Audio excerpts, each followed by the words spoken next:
J'ai un ami qui a eu un AVC il y a quelques mois et depuis, il regarde plus du tout la gauche de son champ visuel. Même quand il traverse la rue, en fait, il regarde pas à gauche et donc c'est dangereux pour lui. Donc il fait des séances de rééducation à l'hôpital, il progresse dans les séances, mais dans la vie quotidienne, je ne vois pas la différence. Concrètement, on fait quoi pour améliorer la rééducation des personnes victimes d'AVC ?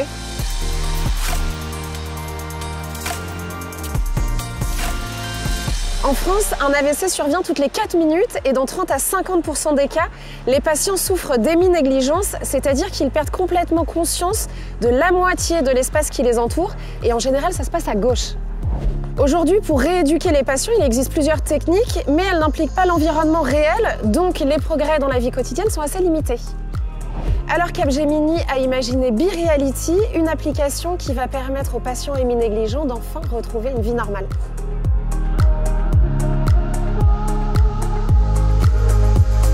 Chez certains patients qui sont victimes d'AVC, finalement, la vie quotidienne, elle est complètement bouleversée. Vous avez tout à fait raison. Chez les patients, par exemple, qui ont une lésion dans le lobe pariétal et qui ont une négligence, du coup, ces patients-là, quand ils perçoivent l'espace, par exemple, ils regardent ce tableau, ils vont voir que la moitié droite du tableau et ils vont négliger toute la moitié gauche. Oui, même pour les choses les plus simples du quotidien, manger, se raser. Exactement. Donc, vous avez des patients qui ont ce type de trouble, qui ne vont s'habiller que la moitié droite du corps, qui ne vont manger que la moitié droite de leur assiette. Dans la vie de tous les jours, être négligent, c'est vraiment extrêmement compliqué, d'autant que le patient n'a pas conscience qu'il néglige. Qu'est-ce qui existe aujourd'hui en termes de rééducation alors ? Donc en termes de rééducation, aujourd'hui, on a surtout des exercices qu'on appelle papier-crayon, c'est-à-dire qu'on utilise du matériel que le patient manipule, donc des feuilles sur lesquelles il doit recopier des choses, il doit trouver des choses, de la lecture, donc des tâches d'exploration visuelle ou d'exploration spatiale. Mais finalement, la rééducation de la négligence, elle est rendue très difficile par le fait que le patient n'a pas conscience de son trouble. Donc on n'a pas encore de technique vraiment très efficiente pour rééduquer ce trouble-là.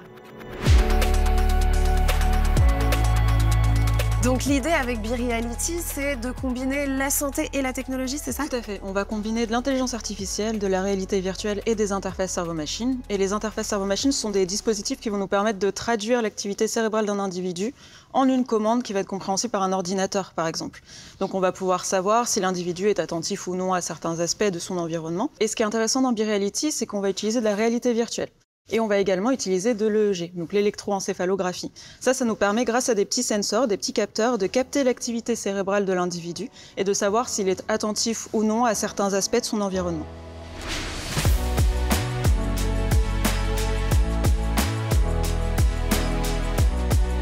Et je te présente l'équipe qui travaille sur le projet BeReality.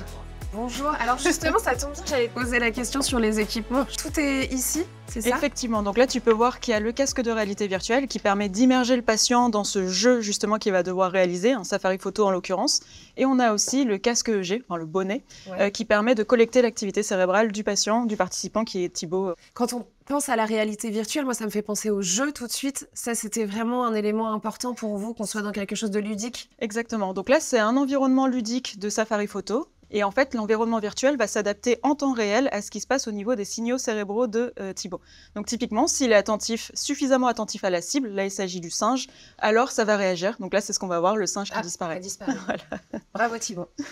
Et ce dispositif, est-ce que vous l'avez pensé pour qu'il soit facile à utiliser par les soignants ? Exactement, l'objectif c'est que ce soit clé en main également pour les soignants. Donc ils aient que simplement cette lunette, un bonnet très simple à positionner pour qu'on lance le jeu et que le patient soit sur sa rééducation très simplement. En tout cas, ça donne envie de jouer. Ah bah oui, allez vas-y.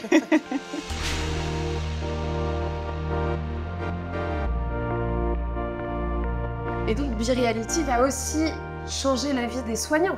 Ah oui, ça va révolutionner la façon dont les soignants rééduquent la négligence. BeReality, c'est vraiment un outil qui va être adapté à chaque patient. Donc on va vraiment vers une prise en charge personnalisée, individualisée, donc non seulement pour chaque patient, mais qui suit aussi l'évolution du patient. Donc il n'y a pas plus dynamique comme outil de rééducation. Donc oui, ça va leur changer la vie. Et ça va leur permettre une application dans la vie réelle, si j'ai bien compris. Exactement, et donc du coup, ils vont pouvoir adapter la rééducation au quotidien du patient, puisqu'on pourra présenter, grâce à la réalité virtuelle, toutes les scènes qu'on souhaite présenter et qui sont peut-être importantes pour ce patient précis, mais peut-être pas pour le patient suivant. Donc vraiment, c'est l'outil de rééducation le plus adaptable qu'on aura. Ah oui, donc c'est vraiment une révolution pour le patient, mais aussi pour le soignant, pour tout le monde en fait. Exactement, une vraie révolution.